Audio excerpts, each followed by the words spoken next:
எதிர்காலத்தில் இராணுவ வீரர்களே இருக்க மாட்டாங்க அப்படிங்கிறது தான் என்னுடைய கருத்து. எப்படின்னா, முன்னாடிலாம் இராணுவ வீரர்கள் எப்படி சண்டை போடுவாங்க, ஊடுருவி போவாங்க, அங்கேருந்து மறைஞ்சி எதிரிகள் கண்ணில் படாமல் பதுங்கி உருண்டு பிறண்டு உள்ளே நுழைவாங்க. அந்த எதிரி நாட்டோட எல்லையில் நுழைஞ்சு மறைஞ்சி தெரிஞ்சு தாக்குதல் நடத்துவாங்க. அதுக்கிடையில் நிறைய பேர் செத்து போயிடுவாங்க. இப்போல்லாம் பார்த்திங்கன்னா இராணுவம்லாம் இராணுவ வீரர்களுக்கே வேலையே கிடையாது. எல்லாம் ஏவுகணை தான், ராக்கெட் தான், ட்ரோன்ஸு எல்லாம். ட்ரோன்ஸில் கேமரா மாட்டியிருக்காங்க, இங்கேருந்தே ஆப்ரேட் பண்ணுறாங்க. அந்த கேமராலேருந்து ஏதாவது தெரியுறாங்களா? அப்போ இன்றைக்கி இராணுவ வீரர்களுக்கே வேலையே கிடையாது. வேலையே கிடையாது. நாம் நினச்சா முன்னாடிலாம் ஒரு பாகிஸ்தானுக்கு இந்தியாவுக்கும் சண்டை நடந்துச்சுன்னா நம்ம எல்லையில் அந்த பாகிஸ்தான் இராணுவ வீரர்களை அடித்து அந்த பாகிஸ்தானோட அந்த எல்லையை தாண்டி உள்ளே ஊடுருவி தாக்குதல் நடத்தணும். இன்றைக்கெலாம் அந்த வேலையே கிடையாது. நீ எங்கே அட்டாக் பண்ணணுமா, பாகிஸ்தானோட ஏர்போர்ட்டை அட்டாக் பண்ணணுமா, இங்கேருந்து ஏர்போர்ட்டுக்கு ஒரு ஏவுகணை அடித்து விட்டால் போதும், இலக்கு நோக்கி கரெக்டாக அந்த பில்டிங்கில் போய் விழும், எங்கே விழணுமோ அங்கே போய் விழும். அந்த மாதிரி இன்றைக்கி தொழில்நுட்பம் வளர்ந்துருச்சா? ஒரு நாட்டுக்குள்ளே நம்ம பாகிஸ்தானுக்குள்ளே எல்லையை கடந்து அங்கே இருக்கிற இராணுவர்களோட சண்டை போட்டு பல பேரோட உயிரை தியாகம் பண்ணி அப்புறம் உள்ளே கடந்து அவங்கள அட்டாக் பண்ணி அந்த நாட்டை கைப்பற்றுறதுங்கிறதுலாம் இன்றைக்கி இல்லவே இல்லை. நீ இங்கேயே உட்காந்துக்கிட்டு அங்கே உள்ளே போயிடலாம். உள்ளே போய் ராக்கெட்டை ஏவுகணை அடித்து நீ எந்தெந்த இலக்கு தட்டணுமா தட்டிடலாம். அதுபோல் அவங்களும் தட்டணுன்னா தட்டிடுவாங்க. பாகிஸ்தான்காரனும் இந்தியாவோட பாராளுமன்றத்து மேலே போடணுமா, என்ன பண்ணணுமோ எல்லாத்தையும் பண்ணிவிடுவாங்க. அப்போ அந்தளவுக்கு இன்றைக்கி தொழில்நுட்பம் வளர்ந்து போச்சு. அப்போது இராணுவ வீரர்களுக்கு இப்போ வேலையே இல்லை. இராணுவ வீரர்கள் அந்த மேனுவல் திறமை இருக்குல்ல, மனித திறமை, அது இன்றைக்கி வேலையே இல்லை. எல்லாம் இயந்திர திறமையாக மாறிப்போச்சு. இன்றைக்கி ஸ்மார்ட் வார், இது பேர் தான் ஸ்மார்ட் வார் அப்படின்றது. ஸ்மார்ட்டாக நீ என்ன வேணாலும் பண்ணலாம். இங்கேருந்து அமெரிக்கா கட்டணும், அமெரிக்காக்காரங்க இங்கே அட்டாக் பண்ணலாம். அந்த அளவுக்கு நீ உள்ள ஊடுருவி மனித திறமைக்கு வேலையே இல்லை. இன்றைக்கி இராணுவ வீரர்கள் ரொம்ப ரிலாக்ஸாக இருக்கும். இராணுவ வீரர்கள் பயங்கர பயிற்சியெல்லாம் எடுப்பாங்க. கயிறில் ஏறுறது, மலையில் ஏறுறது, அப்புறம் ஓடுறது, உடற்பயிற்சி பண்ணுறதுன்னு சொல்லி பயங்கர பயிற்சியெல்லாம். இன்றைக்கி இராணுவ வீரர்களுக்கு பயிற்சி எனக்கு தேவையில்லை. அது மாதிரி அங்கங்கே கண்ணி வெடியெல்லாம் வைப்பாங்க. எதிரி நாட்டு இராணுவர்கள் உள்ளே வரும்போது இவங்க நம்ம நாட்டுக்குள்ளே ஊடுருவிக்கூடாது, அதுக்காக கண்ணி வெடியெல்லாம் வைப்பாங்க. இன்றைக்கி அதெல்லாம் தேவையில்லை. கண்ணி வெடி வைக்க வேண்டிய தேவையில்லை. ஒரு நாட்டுக்குள்ளே ஒரு நாட்டை அட்டாக் பண்ணணுன்னா அதுக்கு ஸ்மார்ட்டான வழி இருக்குது. ஒரு நாட்டுக்குள்ளே போய் இராணுவ வீரர்களாக மனிதர்களை உள்ளே அனுப்பி அப்போ தான் நம்ம அவங்கள அட்டாக் பண்ணணும் அப்படிங்கிற அவசியம் இல்லை. அது ஒரு முட்டாள்தனமாக போச்சு. அதனால நிறைய உயிர் பலி போகும், இராணுவர்கள் இறந்து போவாங்க. இராணுவர்கள்லாம் மரண பயத்தில் சண்டை போடுவாங்க. போகிறனாலே ஓடி வந்துடுவாங்க. முன்னாடிலாம் வீட்டுக்கு ஓடி வர்ற நிறைய பேர் இருப்பாங்க. அதனால் லீவே தரமாட்டாங்க. போகிறனாலே லீவு தரமாட்டாங்க. லீவில் இருக்கவங்களாம் வந்துருங்க அப்படின்ட்டுருவாங்க. வீட்டுக்கு ஒருத்தர்லாம் சண்டைக்கு வந்துருங்க, போரிடுவதற்கு வீட்டுக்கு ஒருவர் வாங்க அப்படின்னா நிறைய பேர் ஓடி ஒழிவாங்க. அந்த மாதிரி இராணுவ வீரர்கள் பயந்துக்கிட்டு இருந்தாங்க. இன்றைக்கி இராணுவ வீரர்களுக்கு வேலையே இல்லை. இன்றைக்கி இஸ்ரேலுக்கும் ஈரானுக்கும் சண்டை நடக்குது. எத்தனை இராணுவ வீரர்கள் இறந்தாங்க? இஸ்ரேல் தரமட்டமாகிடுச்சு. ஈரானும் பெரும்பாலும் அழிஞ்சிக்கிட்டு வருது. ஆனால் எத்தனை இராணுவ வீரர்கள் இறந்துருப்பான்னு நினைக்கிறீங்க? ஒரு 3-4 பேர் தான் இறந்துருப்பாங்க.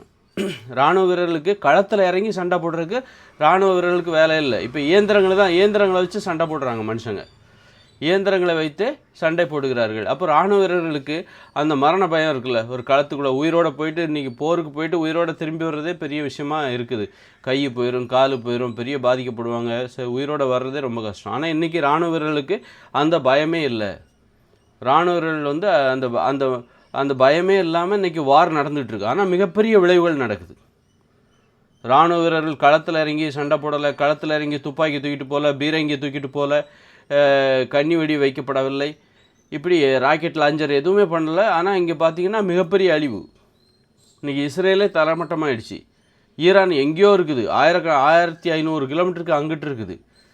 ஆனால் அது இஸ்ரேலே தரமட்டமாக ஆக்கிடுச்சு. ஆனால் ஒரு இராணுவ வீரர்களுடைய 1-2 ஈரான் இராணுவ வீரர்கள் தான் இறந்துருப்பாங்க. அப்படி இன்றைக்கி வாரோட வடிவமே மாறிட்டுருக்கு. ஸ்மார்ட் ஆகிடுச்சு. வார் என்பது இன்றைக்கி ஸ்மார்ட்டாக போச்சு. அதனால் மனித திறமைகள், போரிடுவதற்கான மனித திறமைகள் இனிமேல் தேவையில்லை. இன்றைக்கி போரிடுவதற்கான மனித திறமைங்கிறது என்னதுன்னா அப்படின்னா, கம்ப்யூட்டரில் உட்காந்து நீ வேலை செய்வியா? ஒரு 15 வயசு பையன் இவன் கம்ப்யூட்டரை சூப்பராக நல்லா ப்ரோக்ராம் பண்ணுறான், கம்ப்யூட்டரை நல்ல சூப்பராக பண்ணுறான் அப்படின்னா அவனுக்கு இராணுவ வீரன் ஆக்கிடலாம். உனக்கு ஃபிட்னஸ் தேவையில்ல, அந்த கேம் விளையாட தெரியுதா, அல்லது அந்த கம்ப்யூட்டர் நாலேஜ் இருக்குதா, யாராக வேணாலும், அது பெண்ணாக இருக்கலாம், அல்லது வயசான பாட்டியாக இருக்கலாம், தாத்தாவாக இருக்கலாம், கம்ப்யூட்டர் நல்லா தெரியுதா, கம்ப்யூட்டரில் உனக்கு இதெல்லாம் நல்லா தெரியுதா அப்படின்னா போதும், அவங்க தான் இன்றைக்கி. உனக்கு ஃபிட்னஸ் தேவையில்லை, எதுவுமே தேவையில்லை. ஒரு இராணுவ வீரராக உனக்கு உடற்தகுதி எதுவுமே தேவையில்லை. நீ நல்லா ஓடணும், உட்கார்ந்து எந்திக்கணும், ப்ராக்டிஸ் பண்ணணும். அப்போ நிறைய இராணுவ வீரர்களே தேவையில்லை. இப்போ இந்திய இராணுவத்தில் 1,00,000க்கு மேலே ஆட்கள் இருப்பாங்க. இனிமேல் அவ்வளோ பேர் தேவையில்லை. எதுக்கு அவ்வளோ பேர்? நீ என்ன எல்லையை கடந்து போய் தரைமார்க்கமாக போய் பதுங்கி போய் சண்டை போட போறியா? துப்பாக்கியை தூக்கிட்டு போய் சண்டை போட போறியா? இனிமேல் அது தேவையில்லை. அந்த இராணுவ வீரர்களே, அவ்வளோ இராணுவ வீரர்களே தேவையில்லை. எல்லாம் ட்ரோன்ஸில் கேமரா மாட்டிடுறாங்க. அது போயிட்டு ஒரு காடாக இருந்தாலும் சரி, அது உயர பறக்குது, இறங்கி அங்கங்கே ட்ராவல் பண்ணி அதை இங்கேருந்தே ஆக்டிவேட் பண்ணி எங்கள் கேமராவிலே பார்த்தா தெரியுது அங்கே ஒரு மனுஷங்க இருக்காங்க அப்படின்னா அவங்கள ஷூட் பண்ணு அப்படின்னா ஷூட் பண்ணிவிடும். அல்லது அங்கே ஒரு கட்டடம் இருக்குது, அங்கே ஒரு குண்டை போடு அப்படின்னா போட்டுரும். இன்றைக்கி அந்த மாதிரி இயந்திரமயமாகும்போது போரிடுவதற்கான மனித திறமைகள் என்பது இல்லாமல் போய்விடுகிறது, தேவையில்லாமல் போய்விடுகிறது. அதனால் இன்றைக்கி இராணுவ வீரர்கள் அந்த மரண பயத்தோடு சண்டை போடுவாங்கள்ல, அது இன்றைக்கி இல்லை. உயிர்கள் பலி. இராணுவ வீரர்கள், அதாவது மக்களை கூட நீங்கள் காலி பண்ணிவிட்டு போயிடுங்க, நாங்கள் அட்டாக் பண்ண போகிறோம் அப்படின்றாங்க. அப்போ நீங்கள் மனிதர்களும் இன்றைக்கி இஸ்ரேலே காலி ஆகிடுச்சு, இஸ்ரேலே தரமட்டமாகிடுச்சு, ஒரு இஸ்ரேலுங்கிற நாடே தரமட்டமாகிடுச்சு. ஆனால் அங்கே இறந்தவங்க மொத்தம் பார்த்திங்கன்னா 400 பேர் இறந்துருக்காங்க. அதை கூட தவிர்த்துருக்கலாம். அங்கே உள்ள மக்களெல்லாம் நீங்கள் காலி பண்ணுங்கள், நாங்கள் அட்டாக் பண்ண போகிறோம் அப்படின்னு சொல்லிவிட்டு அடிக்கிறாங்க. அப்போ மக்கள் எல்லாம் வெளியேறுறாங்க, லட்சக்கணக்கில் வெளியேறுறாங்க. அப்போ மனிதர்கள் சாக மாட்டேன்றாங்க. இந்த மாதிரியான தொழில்நுட்பத்தில் மனிதர்கள் இல்லாமல் கட்டமைப்புகளை மட்டும் காலி செய்கிறார்கள். போரிடுவது என்பது அந்த மாதிரி மாறிப்போச்சு இன்றைக்கி. அப்போ எதிர்காலத்தில் இராணுவ வீரர்களே, இந்த மாதிரி மனித திறமை கொண்ட இராணுவ வீரர்களே தேவையில்லை. நீ கோபப்படணும், ஒருத்தன் உன்னை குத்த வருவான், உன்னை சுட வருவான், நீ மறைஞ்சு நின்று கொடூரமாக அவனை கொல்லணும், அதுவே தேவையில்லை. அந்த மாதிரி மனநிலை அப்போது ஒரு இராணுவ வீரரோட மனநிலை பாதிக்கப்படுது. ஒரு மனிதத்தன்மை இல்லாத, இரக்கம் இல்லாத ஒரு மனநிலைக்கு இராணுவ வீரர் எப்போவுமே தயாராக இருக்கணும். பரிதாபமே பார்க்கக்கூடாது. பரிதாபம் பார்த்தா எதிரிகள் கையால் செத்து போயிடுவார் இராணுவ வீரர். அப்படி ஒரு இரக்கமில்லாத மனநிலை என்பது இப்போ இராணுவ வீரர்களுக்கு அவசியமே இல்லை. நாங்கள் இங்கே அட்டாக் பண்ண போகிறோம், நீங்கள் இடத்த காலி பண்ணுங்கள். அப்போ உடனே இங்கேருந்து ஏவுகணை டார்கெட் ஃபிக்ஸ் பண்ணிவிட்டு கூகுளில் மேப்பு இதான் அந்த டார்கெட்டு, நம்ம இங்கே தான் போட போகிறோம், அந்த உடனே இங்கேருந்து ஒரு பட்டனை தட்டி விட்டால் போதும், அது பாட்டுக்கு ஆகாயத்தில் ஒளியை விட, ஒரு சவுண்டை விட பல மடங்கு வேகத்தில் அது பயணித்து ஒரு ஆயிரக்கணக்கான 1500 கிலோமீட்டர் தூரத்தை 15-20 நிமிஷத்தில் இறங்கிடுது.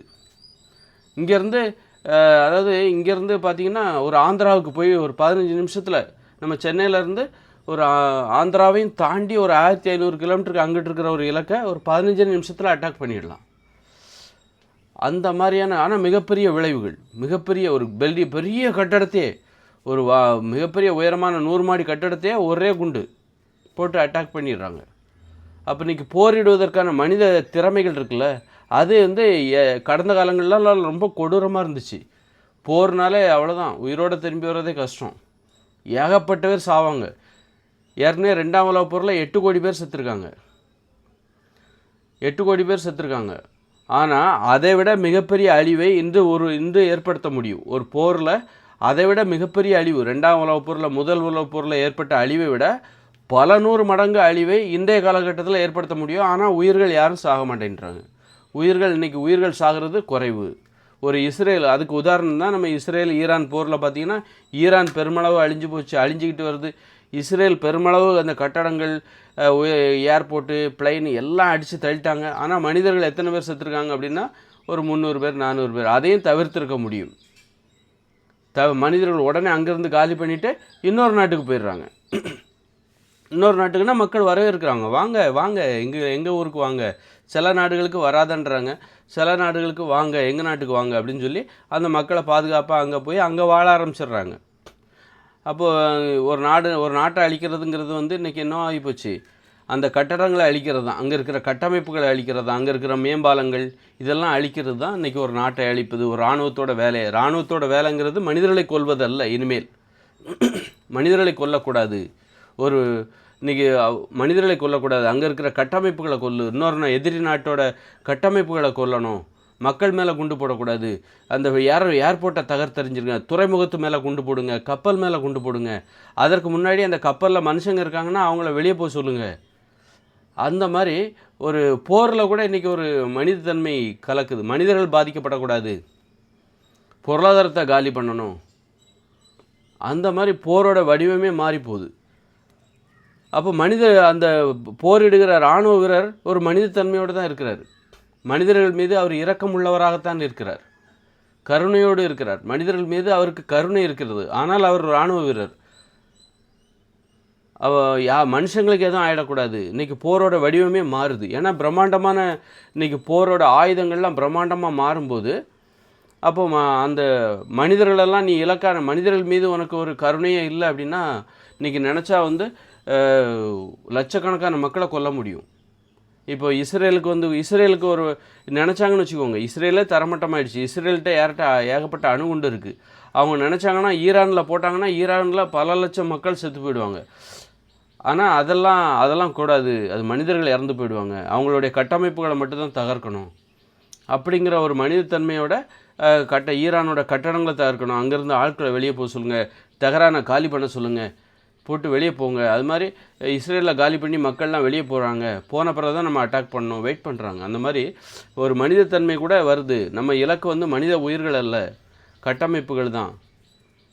அப்படி பொருளாதாரம் தான், அதை வீழ்த்தணும். அதுதான் இன்றைக்கி போரோட நோக்கமாக. முன்னாடிலாம் அப்படி கிடையாது, மனிதர்களை கொல்லணும். கடந்த காலங்களில் ஒரு இந்தியா பாகிஸ்தானுக்கு போர் ஏற்பட்டுச்சுன்னா பாகிஸ்தான் வீரர்களை பார்த்தா கொன்றுணும், அவன் பாகிஸ்தான் வீரர்கள் பார்த்து அவங்க இந்திய வீரர்களை பார்த்தா கொன்றுணும். ஒரு மனிதத்தன்மை இல்லாதவர்களாக இருந்தால் மட்டும்தான் ஒரு இராணுவ வீரர் இராணுவ வீரராக இருக்க முடியும். அவருக்கு இரக்கமே இருக்கக்கூடாது. தன் நாட்டு மக்களை காப்பாற்றும் போது தயவுதாட்சினே இருக்கக்கூடாது அவருக்கு. ஆனால் இன்றைக்கி அப்படி இல்லை. இன்றைக்கி யாருமே சாகக்கூடாது, ஆனால் போர் நடக்கணும். மனிதர்கள் சாகக்கூடாது. அப்படி ஏதாவது மனிதர்களுக்கு மேலே அட்டாக் பண்ணுறாங்கன்னா அவங்களுக்கு கெட்ட பேர் வந்துடுது. இன்றைய காலகட்டத்தில் மனிதர்களை குறிவைக்கிறார்கள், பொதுமக்களை குறிவைக்கிறார்கள் அப்படின்னா அந்த நாட்டுக்கு கெட்ட பேர் வந்துடுது. அந்த நாட்டுக்கு உலக நாடுகள் சப்போர்ட் பண்ண மாட்டேங்குது. இப்போ பார்த்தீங்கன்னா இஸ்ரேல் அமெரிக்காக்காரன் என்ன பண்ணால் ஈரானில் போய் 3 அணு உலையில் குண்டு போட்டாங்க. உடனே அந்த அமெரிக்காக்காரன் மேலே மக்களுக்கு ஒரு அருவருப்பான எண்ணம் வந்துருச்சு. என்னடா இவ்வளோ கேவலமாக இருக்கிறான் அப்படின்ட்டு. ஏன்னா அணு உலையில் குண்டு போட்டால் அது ஒரு டம்மி அணுகுலை, அங்கெல்லாம் அணுகுலையே இல்லை, இல்லாத இடத்துல குண்டு போட்டுறான். இல்லைன்னு தெரிஞ்சு தான் போட்டிருக்காங்க.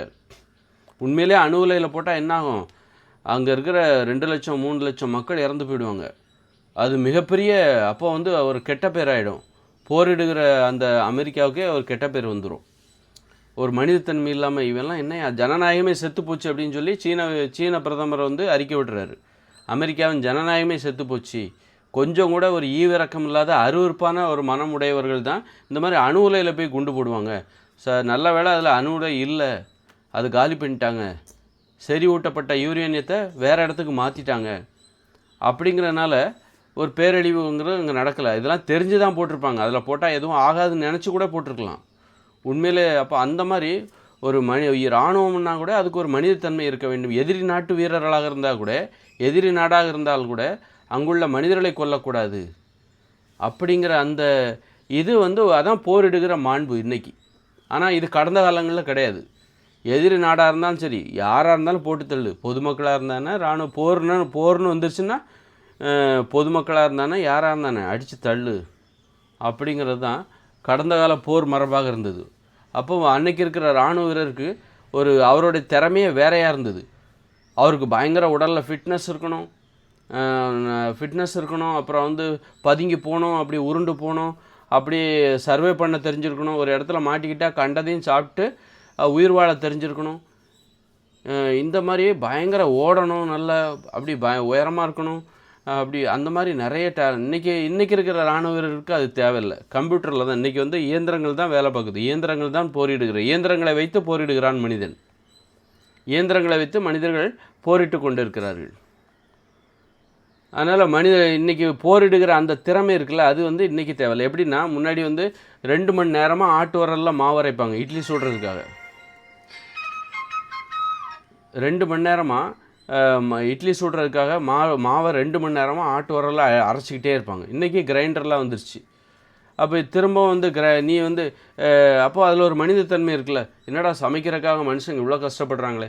அப்போ மனுஷங்களை மேலே உள்ள அந்த பரிதாபம் தான் இன்றைக்கி கிரைண்டர் வந்துருச்சு, மிக்ஸி வந்துருச்சு. மசாலா அரைக்கிறதுக்கெலாம் 2 நிமிஷம் போதும். முன்னாடிலாம் அரை மணி நேரம் 1 மணி நேரமாக அந்த மசாலாவை அரைச்சிட்டு இருப்பாங்க. அப்போ அவங்கள பார்த்து பரிதாபப்பட்டிருப்பாங்க மனுஷங்க.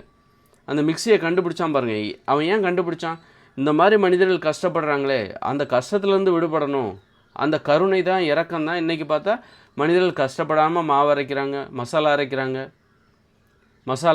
அப்போ இன்றைக்கி ஆனால் வேலை நடக்குது, எல்லாமே வேலை நடக்குது மனிதர்கள் மீது ஆனால் இன்றைக்கி அதிக வேலை நடக்குது. இன்றைக்கி அதிகமாக மாவு அரைக்க முடியும், நம்மளால் அதிகமாக மசாலா அரைக்க முடியும், ஒரு சமையலை எளிதாக செய்ய முடியும், இன்னும் நிறைய பேருக்கு சமைக்க முடியும். ஆனால் எந்தவித கஷ்டமும் இல்லாமல் சமைக்க முடியும். அப்போ மனிதர்கள் மீது ஒரு கருணை இருக்கிறது, இரக்கம் இருக்கிறது. அந்த இரக்கம்தான் இன்றைக்கி அங்கே இயந்திரங்களை வைத்து நாம் செய்ய வேண்டிய வேலைகளை நாம் செய்வதற்கு என்ன காரணம்? மனிதர்கள் கஷ்டப்படக்கூடாது, இந்த மாதிரி வேலைகளை செய்கிறதுக்காக மனுஷங்க கஷ்டப்படக்கூடாது அப்படிங்கிற அந்த இரக்கம் தான் இங்கே வேலை செய்யுது. இன்றைக்கி மனிதர்கள் மிகப்பெரிய வேலைகளை செய்தால் கூட மனிதர்கள் துன்புறுத்தப்படவில்லை.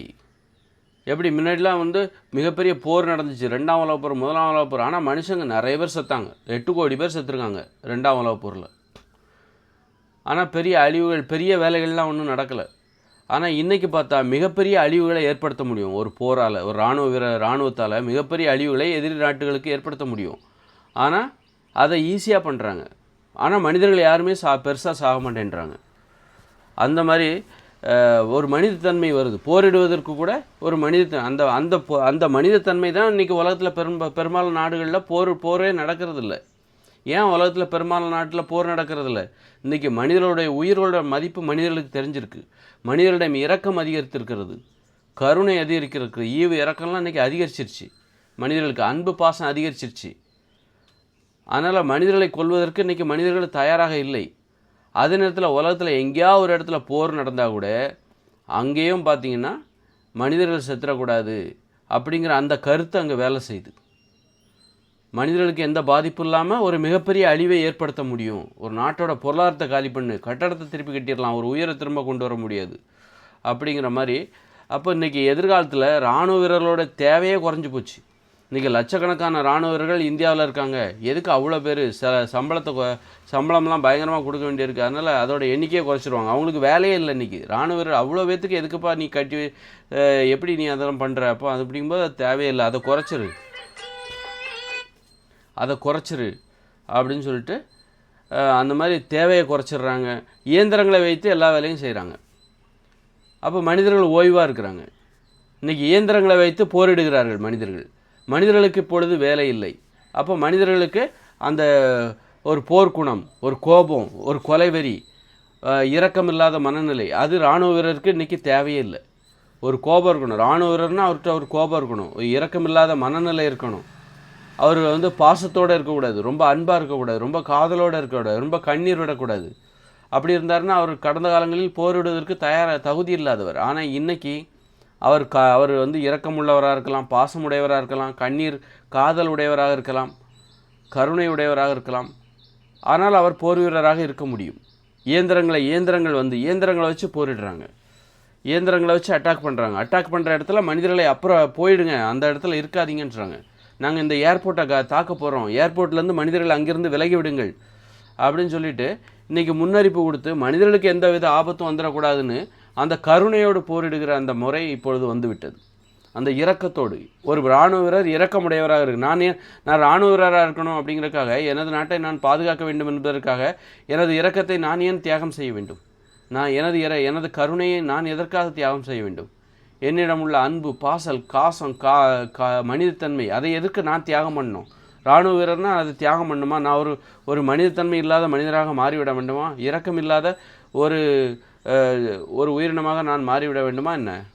அப்போ எனக்கு இரக்கம் இருக்கக்கூடாதா? எனக்கு காதல் இருக்கக்கூடாதா? எனக்கு பாசம் இருக்கக்கூடாதா? அப்படின்னு இராணுவ வீரர்கள் கேட்குறாங்க. ஏன் பொதுமக்களுக்கு தான் இருக்கணுமா? அவங்க தான் காதல் பண்ணணுமா? அவங்க தான் அன்போடு இருக்கணுமா? அவங்க தான் இரக்கமுடையவர்களாக இருக்க வேண்டுமா? நாங்கள் இரக்கமுடையவர்களாக இருக்கக்கூடாதா? நாங்கள் என் குடும்பத்தோடு வாழக்கூடாதா? இராணுவ வீரர்னா தியாகம் பண்ணணுமா என்ன? பொதுமக்கள்லாம் அவங்க குடும்பத்தோடு வாழ்வாங்க. இராணுவ வீரர்னால் நான் எங்கள் உயிரை நாங்கள் தியாகம் பண்ணணுமா என்ன? அப்படிங்கிற அந்த கேள்விகளுக்கு இன்றைக்கி விடை கிடைக்குது. ஏன் நீ நீ மனிதராகவே இரு. நீனு இராணுவ வீரராக இருந்தாலும் மனிதத்தன்மையோடு இரு. அப்போ நீ இயந்திரங்களை வச்சு போரிடு. இயந்திரங்களை வச்சு இந்த இடத்த அட்டாக் பண்ணு, அந்த இடத்துல குண்டை போடு. ஆனால் அங்கே மனிதர்களை அப்புறப்படுத்தி விடு. நீ குண்டு போடுகிற இடத்தில் மனிதர்கள் இல்லை. அப்போ இயந்திரங்களை வச்சு இன்றைக்கி சண்டை போட்டால் கூட மனிதர்கள் மனிதத்தன்மையோடு எப்படி சண்டை போடுறாங்க? நான் குண்டு போடுற இடத்துல அங்கே மனிதர்கள் இருக்கக்கூடாது, பொதுமக்கள் இருக்கக்கூடாது அப்படிங்கிறத உறுதிப்படுத்திட்டு அந்த இடத்துல குண்டு போடுறார். அப்போ அவருக்கு ஒரு குற்ற உணர்ச்சி குறையுது. குற்ற உணர்ச்சி என்பது நம்ம ஒரு உயிரை கொல்லலை, நான் ஒரு நாட்டையே அழிச்சிட்டேன், ஆனால் மனிதர்கள் யாரும் சாவலை. ஒரு நாட்டில் ஒரு ஏர்போர்ட்டை தகர்த்துட்டோம், ஒரு துறைமுகத்தை அழிச்சிட்டோம், ஆனால் அங்கே யாரும் பொதுமக்கள் யாருமே சாகலைங்க. அப்போ அந்த ஒரு குற்ற உணர்ச்சி ஒரு இராணுவ வீரர்களுக்கு குறையுது. முன்னாடியெல்லாம் ரொம்ப குற்ற உணர்ச்சி அதிகமாக இருக்கும் இராணுவ வீரர்களுக்கு. தன் நாட்டை பாதுகாக்கிறக்கா எதிர் நாட்டோட சண்டை போடும்போது, அந்த நாட்டு எல்லை தாண்டி சண்டை போடும்போது எதிரில் வர எல்லாரையும் ஒரு கொடூரமாக கொலை பண்ணணும். அதெல்லாம் நினச்சி அவருக்கு மறத்து போயிடும். ஆனால் மறத்து போயிடுமா, ஒரு மனசே ஒரு மாதிரி ஆகிடும். அதனால் அதை மறக்கிறக்கா தண்ணி அடிப்பாங்க.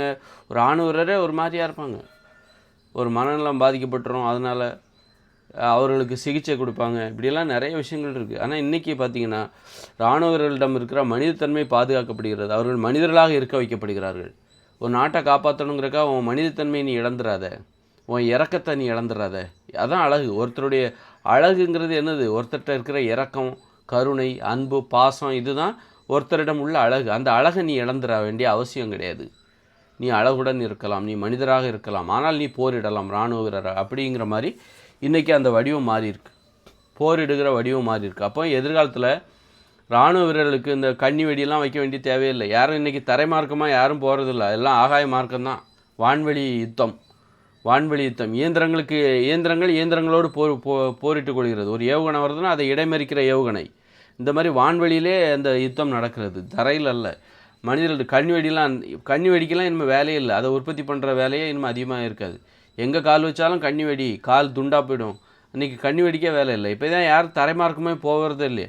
தரைமார்க்கமாக கூட ட்ரோன்களை விட்டுறாங்க. ட்ரோன்களையும் வீடியோ வச்சு அதில் கேமரா வச்சு எங்கே அட்டாக் பண்ணணும் அப்படிங்கிற பார்த்து, ஒரு இந்த இடத்துல ஒரு சுரங்கம் இருக்குது, அந்த இடத்துக்குள்ளே அந்த ட்ரோன் போய்டும். அது நம்ம கேமரா வச்சு உள்ளே போய் அங்கே ஒரு ஆட்கள் இருக்குது, அங்கே ஒரு குரூப் இருக்குது, அங்கே அதை தகர்த்தெறிஞ்சிருங்க. அந்த மாதிரி இன்றைக்கி போரோட வடிவமே மாறுது. அப்போ மனிதர்களுக்கு போரிடுகிற அந்த உடல் திறமை இருக்குல்ல, ஒரு உழைப்பு ரீதியாக உடலை வைத்து போரிடுகிற ஒரு திறமை என்பது எதிர்காலத்தில் இல்லாமல் போய்விடும். முன்னாடி ஒரு போர்னா என்னென்னா வாள் சண்டை போடணும், கத்தி சண்டை போடணும், இங்கேருந்து தடுக்கணும், இப்படி வயிற்றில் குத்தணும், அந்த இடத்துல கண்ணி மேய்க்கிற நேரத்தில் தலையை துண்டாக்கிடணும். இந்த மாதிரியான திறமை இனிமேல் தேவையில்லை. இந்த மாதிரியான திறமை தேவையில்லை. எல்லாமே இயந்திரங்கள் போரிடுகிற வேலையை இயந்திரங்கள் பார்த்துக்கொள்ளும். மனிதர்களுக்கு எந்த திறமையும் தேவையில்லை. முன்னாடி பேனர்லாம் வரைவாங்க. ஸோ பயங்கர ஆர்டிஸ்ட்லாம் இருப்பாங்க. தேர்தல் மாநாடுன்னு வரும். அப்போ என்ன ஆகும் அப்படின்னா, தேர்தல் மாநாடுன்னு வரும்போது ஓவியர்கள்லாம் படம் வரைவாங்க. படம் வரைஞ்சி கஷ்டப்படுவாங்க. ஒரு பேனரை வரைகிறதுக்கு 1 நாள் 2 நாள் ஆகும். அப்போ நிறைய ஓவியர்கள் உலகம் முழுக்கவே இருந்தாங்க. இந்த மாதிரி ஓவியர்கள் கஷ்டப்பட்டு வரைவாங்க. அந்த பெயிண்ட் வாசனையினால் அவங்க ரொம்ப பாதிக்கப்படுவாங்க. ஆஸ்மா வரும், நுரையீரல் பிரச்சனைகள் வரும், சுவாச பிரச்சனைகள் வரும், தலைவலி வரும். அவங்க அடிக்கிற பெயிண்ட்டு குறைவான ரொம்ப அப்போ பார்த்தீங்கன்னா ஒரு பேனர் பேனர் வந்துருச்சு. 1 மணி நேரத்தில் பேனரில் பிரிண்ட் போட்டு கொடுத்துட்றாங்க. உனக்கு என்ன வேணும், சூப்பராக இருக்குது, சூப்பராக 1 மணி நேரத்தில் ஒரு பிரிண்ட்டு, 1/2 மணி நேரத்தில் ஒரு பிரிண்ட்டு, பெரிய பேனர். அப்போ ஓவியர்கள்லாம் இன்றைக்கி ஓவிய திறமைங்கிறது இல்லை. ஓவியர்களின் மனித திறமை, அந்த வரைகிற திறமையுடைய ஓவியர்கள் இன்றைக்கி இல்லை, இன்றைக்கி இல்லாமல் போயிட்டாங்க. சரி, இந்த இயந்திரங்கள்லாம் ஃபெயிலியர் ஆச்சா திரும்ப வரைய ஆரம்பிச்சிருவாங்கன்னா வரைய மாட்டாங்க. ஏன்னா ஓய்வெடுத்தே பழகிட்டாங்க. சும்மா இருக்கிறதுலே ஒரு சந்தோஷம் இருக்குது. இந்த மாதிரி கஷ்டப்படணுங்கிற அவசியம் இல்லை, கஷ்டப்பட்டு வரையணுங்கிற அவசியம் இல்லை. அந்த வேலையை இனிமேல் இயந்திரங்கள் செய்ய ஆரம்பிச்சிடும். அப்படி இருக்கும்போது இனிமேல் நம்ம கஷ்டப்பட்டு ஓவியம் வரையணுங்கிற அவசியம் இல்லை. எல்லாமே அப்போ ஓய்வு சும்மா இருக்க ஆரம்பிக்கிறாங்க. கஷ்டப்பட்டு மாவு அரைக்கணுங்கிற அவசியம் இல்லை. இன்றைக்கி ஒரு மிக்சி கிரைண்டர் அந்த வேலையை பார்த்துரும். அப்போ சும்மா இருந்து பழகுறாங்க. கஷ்டப்பட்டு போரிடணுங்கிற அவசியம் இல்லை. இன்றைக்கி சும்மா தான் இருக்காங்க. இராணுவ வீரர்கள் சும்மா இருந்துக்கிட்டு இயந்திரங்கள் மூலமாக ஏவுகணை அட்டாக், இதுதான் இன்றைக்கி போரே இருக்குது. போர் வீரர்கள் இன்றைக்கி சும்மா இருக்காங்க, சும்மா இருந்து பழகுறாங்க. சும்மா இருக்கிறதுல ஒரு சந்தோஷம் இருக்குது, சும்மா இருக்கிறதுல ஒரு சந்தோஷத்தை இன்றைக்கி அனுபவிக்கிறாங்க. சும்மாவே இருக்கலாம்ப்பா, நம்ம அன்போடு இருக்கலாம், பாசமாக இருக்கலாம், அப்படி. ஆமாம், ஆனால் போரிடணும் அப்படிங்கிறத ஒரு போர் வீரராக மாதிரி நம்ம அன்பு பாசத்தெல்லாம் இழக்கணுங்கிற அவசியம் இல்லை. அந்த மாதிரி அப்போ இந்த இயந்திரங்கள் என்றைக்கு செயலிழக்குதோ அன்றைக்கி ஏற்கனவே மனித திறமை என்பது செயலிழந்து விட்டது. மனித திறமை எப்படி ஒரு ஓவியம் வரைவதற்கான ஒரு ஆர்டிஸ்ட்டு, அவருக்கு ஓவியம் வரைகிற திறமை இன்றைக்கி கிடையாது, எல்லாம் கம்ப்யூட்டர் பார்த்துக்குது. கம்ப்யூட்டர் அந்த வேலையை செய்யுது. பேனர்லேயோ படம் வரைகிறதோ சுவரில் படம் வரைகிறது கூட இன்றைக்கி மிஷின்ஸ் வந்துருச்சு. அப்போ ஓவியம் வரைவதற்கான மனித திறமை இன்றைக்கி இல்லை. ஒரு மாவு வரைப்பதற்குன்னு ஒரு மனித திறமை இருக்குது, எப்படி மாவு வரைக்கணும் அப்படிங்கிற அந்த திறமை இன்றைக்கி யார்கிட்டையுமே இல்லை. எல்லாம் கிரைண்டர் வந்த பிறகு, மிக்சி வந்த பிறகு எப்படி மாவு வரைக்க வேண்டும் என்கிற அந்த திறமை என்பது இன்றைக்கி இல்லை. இன்றைக்கி அது தேவையில்லை. சரி, ஒரு மிக்சி கிரைண்டர்லாம் இல்லைன்னா திரும்பவும் மாவு அரைக்க ஆரம்பிச்சிருவாங்களா? அரைக்க மாட்டாங்க. ஏன்னா சும்மா இருந்தே பழகிட்டாங்க. சும்மா இருக்கிறதுல ஒரு சுகம் இருக்குது. அந்த சும்மா இருந்து ஒரு மாவை இனிமேல் வந்து மிக்சி கிரைண்டர் இல்லை, கரண்டே இல்லைப்பா, திரும்பவும் மாவு அரைக்க ஆரம்பிக்க மாட்டாங்க. அதுக்கு பதிலாக என்ன பண்ணுவாங்கனாக்கா, ஏன்னா சும்மா இருந்தே பழகிட்டாங்க, உணவை மாற்றிடுவாங்க. அதுக்கு பதிலாக பழங்களை சாப்பிட ஆரம்பிச்சிருவாங்க, பழங்கள் காய்கறிகளை சாப்பிட ஆரம்பிச்சிருவாங்க. அதுக்கு அப்போ சாப்பிட ஆரம்பிக்கும்போது உணவை மாற்றுவாங்களே தவிர மனிதர்கள் திரும்பவும் பழைய வேலைகளை செய்ய மாட்டாங்க. இப்போ கடந்த காலங்களில் போரிட்டாங்க, இன்றைக்கி இயந்திரங்கள் மூலமாக போரிடுகிறார்கள். முதல்ல மனித திறமைகள் மூலமாக போரிட்டாங்க, இன்றைக்கி இயந்திரங்களை வச்சு போரிடுறாங்க. அப்போ மனிதர்கள் இன்றைக்கி சும்மா இருக்க பழகுறாங்க. அப்போ இயந்திரங்களே எதிர்காலத்தில் இல்லைன்னா திரும்பவும் போயிடுவாங்களா? போரிட மாட்டாங்க. இவங்க சும்மா இருந்தால் பாருங்கள், அந்த சும்மா இருக்கிற காலகட்டத்தில் மனிதர்கள் ஒருவருக்கொருவர் நேசிக்க பழகுறாங்க. இந்த இராணுவ வீரர்களுக்கு இன்றைக்கி களத்தில் இறங்கி சண்டை போடணுங்கிற அவசியம் இல்லை. அப்போ சும்மா இருக்கிறாங்க. இன்றைக்கி இயந்திரங்கள் சண்டை போட்டுக்குது, இவன் சும்மா இருக்க பழகிட்டான். இன்னும் மனிதர்கள் இராணுவ வீரர்களாக இந்த போய் களத்தில் இறங்கி நேரடியாக சண்டை போடணுங்கிற அவசியம் இல்லை. சும்மா இருக்க பழகிட்டான். சும்மா இருக்கும்போது நேசிக்க பழகிட்டான். ஒருத்தர் நேசிக்க பழகிட்டாங்க. நாளைக்கு இந்த இயந்திரங்களே இல்லை என்றால் கூட, இந்த இன்டர்நெட் இல்லை, கரண்ட் இல்லை, இயந்திரங்களே இல்லை என்றால் கூட உடனே திரும்பவும் சண்டை போட ஆரம்பிச்சிட மாட்டாங்க. இவன் சும்மா இருந்த காலகட்டத்தில் எப்படி வாழ வேண்டும், எப்படி வாழ வேண்டும், அன்பு செலுத்த பழகிட்டாங்க, நேசிக்க பழகிட்டாங்க. அதனால் நாளைக்கு இந்த இயந்திரங்களே செயலிழந்தால் கூட மனிதர்கள் ஒருவர் நேசிக்க அவர்கள் பழகிக்கொள்வார்கள், நேசிக்க தொடங்கிவிடும். அப்போ போருங்கிறதே தேவையில்லை அப்படிங்கிறது தான். எதிர்காலத்தில் இராணுவ வீரர்களே இருக்க மாட்டாங்க. எப்படி வந்து ஒரு பேனர் ஆர்டிஸ்ட்டு, ஓவியர்கள் பேனர் வரையணும் அப்படின்னா இன்றைக்கி ஓவியர்களே கிடைக்க மாட்டாங்க. மனித திறமை உள்ள ஓவியர்கள் எல்லாம் நம்ம வந்து ஆர்டர் கொடுத்து போய் பேனர் டிசைன் பண்ணி பிரிண்ட் போட்டு வாங்கிட்டு வந்துடுறோம். முன்னாடி ஓவியர்கள் இருந்தாங்க, லட்சக்கணக்கான ஓவியர்கள் இருந்தாங்க. இன்றைக்கி லட்சக்கணக்கான ஓவியர்களை காணும். இந்த பேனர்லாம் செயலிழந்து போச்சு, கரண்ட் இல்லை அப்படின்னா திரும்ப வரைய ஆரம்பிப்பாங்களா? வரைய மாட்டாங்க. அந்த திறமையே வேண்டாம்ப்பா, நாங்கள் சும்மா இருக்க பழகிட்டாங்க. அப்படி ஒரு திறமையே எனக்கு தேவையில்லை, சும்மா இருக்க பழகிட்டாங்க. மனுஷங்க சும்மா இருக்க வைக்கணும். அப்போ தான் மனுஷங்க இந்த மாதிரி சண்டை போட மாட்டாங்க. சண்டை போடாமல் நீ சும்மா இருப்பா அப்படின்னு தான் சண்டை போட்டால் கொஞ்சம் சும்மா இருக்கிறியா அப்படின்னு தான் சொல்கிறோம். சும்மா இருக்க பழகு, சும்மா வாழ பழகு, சும்மா இருந்து வாழ பழகு. அப்போ தான் இந்த போருக்கு தீர்வு. அதுபோல் இன்றைக்கி வந்து பெண்கள் மாவரைக்கிறக்காக கடந்த காலங்களில் தோசைக்கு மாவரைக்கிறக்கா, இட்லிக்கு மாவரைக்கிறக்காக கஷ்டப்பட்டாங்க. இப்போ மிக்சி கிரைண்டர்லாம் வந்தோடனே சும்மா இருக்க பழகிட்டாங்க. சும்மா நம்மளால் இருக்க முடியும் அப்படின்னு பழகிட்டாங்க. நாளைக்கு இந்த மிக்சி கிரைண்டரே இந்த உலகத்தில் இல்லைன்னா கூட 2040 இந்த உலகம் ஃபெயிலியர் ஆகிடும். அப்போ நாளைக்கு இந்த இயந்திர அறிவியல் உலகம் ஃபெயிலியர் ஆனாலும், கரண்ட்டு இதெல்லாம் இல்லைனாலும், இந்த இயந்திரங்கள் இல்லை என்றாலும் மனிதர்கள் வந்து சும்மா எப்படி வாழ்கிறது? உணவை மாற்றுவாங்களே தவிர எனக்கு இட்லியே தேவையில்லை, நாளைக்கு நான் திரும்பவும் மாவரைக்கணும், தோசை சுடணும், இட்லி சுடணும் அப்படிங்கிறக்காக திரும்பவும் மாவரைக்க போக மாட்டாங்க, திரும்பவும் அம்மியில் மசாலா அரைக்க போக மாட்டாங்க. அதுக்கு பதிலாக என்ன பண்ணுவாங்க தெரியுமா? உணவே மாற்றிடுவாங்க. பழங்களை சாப்பிட ஆரம்பிச்சிருவாங்க, காய்கறிகளை சாப்பிட ஆரம்பிச்சிருவாங்க. அப்போ என்ன ஆகுதுன்னா சும்மா இருப்பாங்க. சும்மா இருந்துக்கிட்டு நீ பழங்களை சாப்பிடு, ஒரு பழத்தை பறிச்சா சாப்பிட்றலாம், முடிஞ்சு போச்சு. ஒரு பழத்தையோ காய்கறியோ பறிச்சா சாப்பிட்டு போயிடலாம். அதனால என்ன நன்மை அப்படின்னா, நீ சும்மா இருக்கலாம். நீ இன்றைக்கி கூட சமைக்கிறாங்க, மிக்சியில் மாவு அரைக்கிறாங்க, கிரைண்டரில், அதுக்கு ஒரு நேரம் ஆகுதுல்ல, அது ஒரு உழைப்பு தானே. அப்புறம் சமைக்கிறது, இட்லியை அவிக்கிறது, தோசையை சுடுறது, பிரியாணியை சமைக்கிறது, இங்கே அதுக்கெல்லாம் இயந்திரங்கள் வந்துருச்சுனாலும் வேலையை சீக்கிரமாக நடந்தினாலும் அது ஒரு வேலை நேரம் ஆகுதில்ல. இன்றைக்கி எதிர்காலத்தில் அதை விட எளிதாக மாறி விடுவார்கள். அதுவே தேவையில்லை. எதிர்காலத்தில் வந்து உனக்கு கேஸு கிடையாது, கிரைண்டர் கிடையாது, மிக்ஸி கிடையாது, கரண்ட்டே இல்லைன்னா கூட 2040 அதெல்லாம் வரப்போகுது. அப்போ உடனே திரும்பவும் என்ன பண்ணுவாங்க, கரண்ட் இல்லை, மிக்ஸி இல்லை, கிரைண்டர் இல்லை, வா திரும்பவும் ஆட்டுக்கல்ல மாவு அரைக்கலாம் அப்படின்னு ஆரம்பிக்க மாட்டாங்க. ஏன்னா இவங்க சும்மாவே இருந்து பழகிட்டாங்க, அதை விட்டு கொடுக்க மாட்டாங்க. அதனால் என்ன பண்ணுவாங்க, சும்மாவே இருக்கணும், அதே நேரத்தில் நம்ம சாப்பிட்ணும். அப்போ என்ன பண்ணணும், உணவை மாற்றிடு. நமக்கு இட்லி தேவையில்லை, இட்லி எனக்கு தேவையில்லை, ஆட்டு உரல் திரும்ப மாவரைச்சி தான் நான் சாப்பிட்ணுமா, அப்பேற்பட்ட இட்லி எனக்கு தேவையில்லை அப்படின்னு சொல்லிட்டு என்ன பண்ணுவாங்க, போயிட்டு நான் பழங்களை சாப்பிட ஆரம்பிச்சிருவாங்க, காய்கறிகளை சாப்பிட ஆரம்பிச்சிருவாங்க. கஷ்டப்படுத்துகிற ஒரு வேலையை செய்ய மாட்டாங்க. கஷ்டப்பட்டு தான் நான் இந்த உணவை சாப்பிட்ணுமா, கஷ்டப்பட்டு ஆட்டு உரலில் மாவை போட்டு அரைச்சி அப்புறம் அதுலேருந்து மாவு இட்லியை ஊற்றி அதைத்தான் நான் சாப்பிட்ணுமா, அதுக்கு ஒரு சட்னியை வச்சு இவ்வளோ கஷ்டப்படணுமா, நான் சாப்பிட்றதுக்காக இவ்வளோ கஷ்டப்படணுமா, தேவையில்லை. நான் கஷ்டப்படாமல் சாப்பிட்ணும். அதுக்காக நான் என்ன பண்ணுறேன், எனக்கு இட்லியே வேண்டாம். கஷ்டப்பட்டால் தான் இட்லி சாப்பிட முடியும், கஷ்டப்பட்டால் தான் சோறு சாப்பிட முடியும், கஷ்டப்பட்டால் தான் தோசை சாப்பிட முடியும். அதுக்கு பதிலாக நான் கஷ்டப்படாமலே சாப்பிடுகிற நான் பழங்களை சாப்பிட்டு போகிறேன், ஒரு காய்கறிகளை சாப்பிட்டு போகிறேன். அப்போ நான் கஷ்டமே பட தேவையில்லையே, எனக்கு நான் சும்மாவே இருக்கலாமே, என் வாழ்க்கை ஈஸியாக இருக்கே, ஈஸியாக வாழ்ந்துட்டு எனக்கு தேவை. அப்போ என்ன ஆகுது, நீ கஷ்டப்பட்டு இட்லி சாப்பிட்ட, கஷ்டப்பட்டு தோசை சாப்பிட்ட, ஆனால் நோய் வந்துச்சு. நான் கஷ்டப்படாமல் பழங்களை சாப்பிட்றேன், ஆனால் எனக்கு நோய் வரல. பாருங்கள், பழங்களை காய்கறிகளை சாப்பிடும்போது நம்ம கஷ்டமே படலை. ஒரு உணவை சாப்பிட்றதுக்காக நான் கஷ்டமே படலை, ஆனால் எனக்கு நோய்களும் வரலை. ஆனால் கஷ்டப்பட்டு தான் நீ என்ன பண்ண, தோசை சாப்பிட்ட, இட்லி சாப்பிட்ட, எவ்வளோ கஷ்டப்பட்ட. ரைஸ் மில்லில் போய் அரிசி அரைக்கணும், அறுவடை பண்ணணும், ரைஸ் மில்லில் போய் கொண்டு போகணும், காய வைக்கணும், அவிய வைக்கணும், அரைக்கணும், புடைக்கணும். அப்புறம் வந்து அப்படி கஷ்டப்பட்டு அப்புறம் உனக்கு அதை அரைக்கிறதுக்கு ஒரு மிக்ஸி கிரைண்டர்னு பயங்கர கஷ்டப்பட்ட ஒரு உணவை. கடைசியில் பார்த்தா நோய் தான் வந்துச்சு. ஆனால் நீ வந்து கஷ்டமே படாமல் ஒரு பழத்தை பறித்து சாப்பிட்ற, பசிக்குதா ஒரு பழத்தை பறித்து சாப்பிட்ற, ஒரு காயை பறித்து சாப்பிட்ற, கஷ்டமே படலை, ஆனால் உனக்கு நோயும் வரல. இந்த மாதிரி தான் எதிர்காலம் மாறப்போகுது.